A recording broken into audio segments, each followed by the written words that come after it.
My name is Ayush. I'm one of the co-founders of Quicksand, which is a design strategy and innovation firm in India. The tool clinic that I was leading is around the area of speculative design or design fiction, which is really a way of exploring the futures of our society.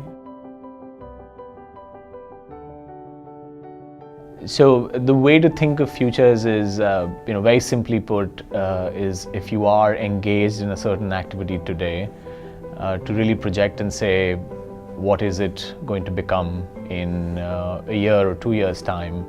And you can keep shifting the horizon and ask about what are the possibilities 5 years out, what are the possibilities 10 or 20 years out, and the answers change. So the reason I decided to focus on this particular tool is because, when you're looking at a pressing problem like sanitation, a lot of our attention is focused on trying to fix the gaps that exist today.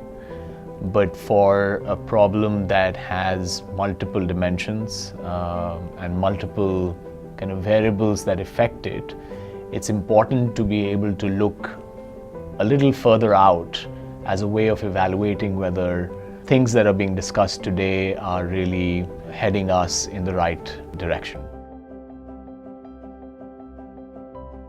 We used a particular tool called Tomorrow's Headlines, which is if you are to imagine the future as a newspaper headline that appears, what would that headline read?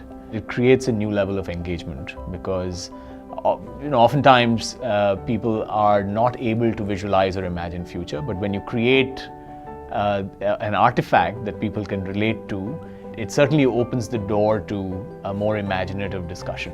So it creates a lot of excitement, it creates a lot of participation, and it forces people to think of issues that they would have otherwise not thought of. A limitation with this tool is that it does not have any predictive accuracy, right? So you can't use this to predict the future. You can only use this to invite a dialogue and a critique on what the future may hold. So it's really a tool for participation. It's much less a tool for design.